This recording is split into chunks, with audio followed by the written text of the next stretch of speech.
Hey guys, so I'm here with another book review, and today I am reviewing Barracoon by Zora Neale Hurston. So y'all, this is a national treasure. This is a national treasure.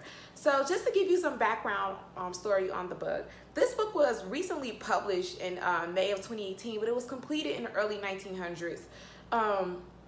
Zora Neale Hurston was looking for a publisher to publish a work when she completed it, but they didn't want to do it because the book is mostly written on dialect. So just to give you a little background on the book is about the last black cargo that came to America in the transatlantic slave trade.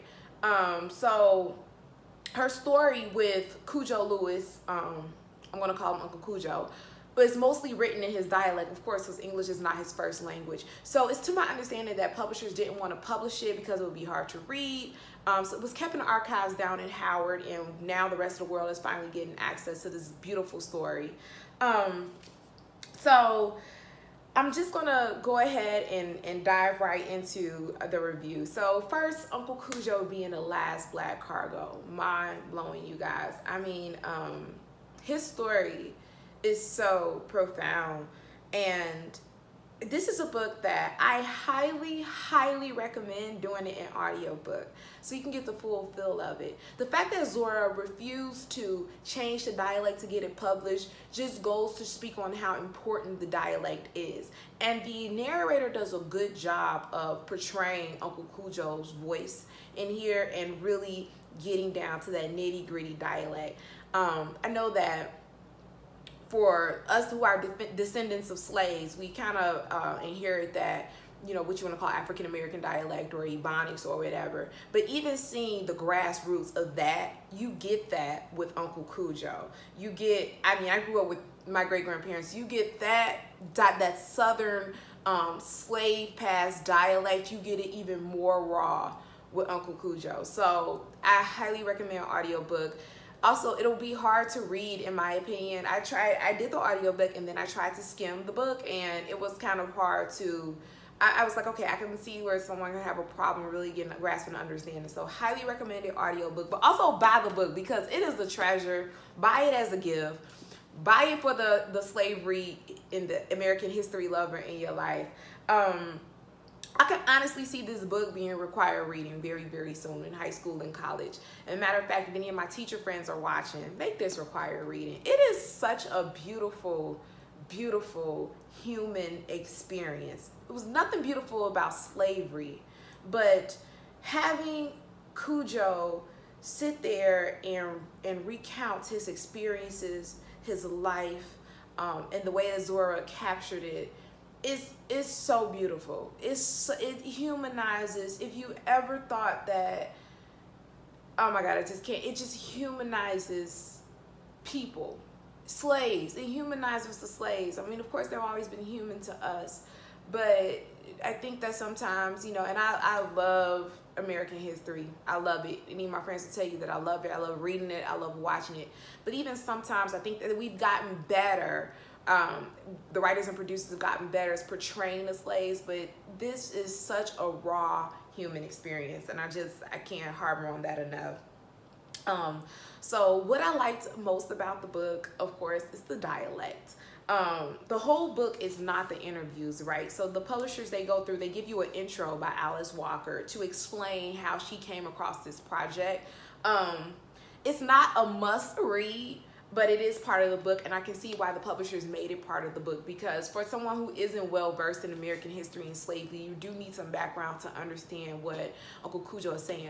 Uncle Cujo doesn't know the history of slavery. He was making the history. So you do need someone to kind of bring you through what was going on in the times, and transition you into what led Zora to this project. Then you have Zora walking you through her interviews with Uncle Cujo, and then they wrap it up in the end by, you know, following up with some post-interview research to kind of give you more context for the things that Uncle Cujo was relating to, and some of the events that took place at the time, and just to give you some more context about what was going on in his experience in Alabama.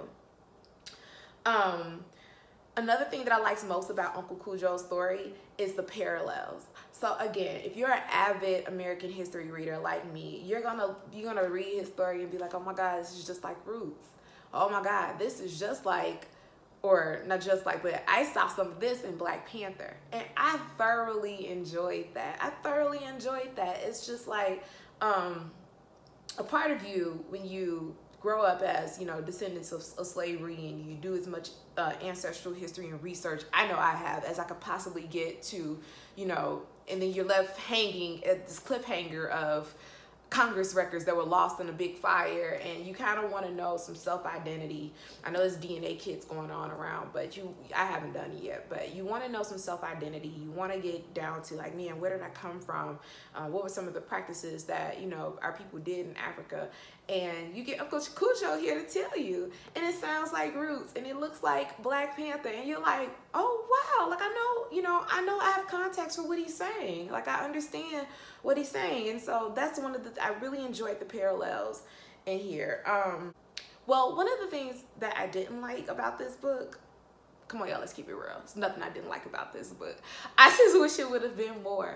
I really wish it would have been more. I think at the time that Uncle Cujo did these series of interviews, he was in his 90s, and Uncle Cujo lived a hard life, to say the least. He was tired, had been through a lot, emotionally taxing, physically taxing.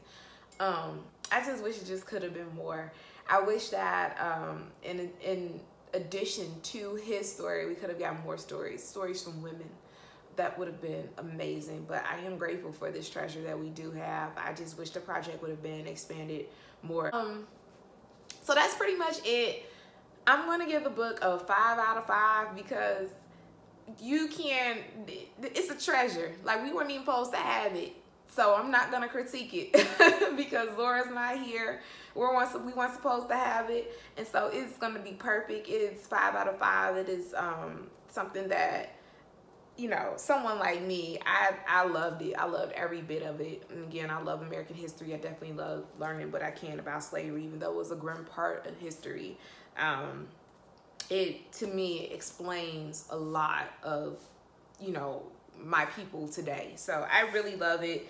I love the book. I love the way that it's kind of written. The pages are kind of like old parchment paper. It's a good collection, so it's worth purchasing. It's worth doing the audio book.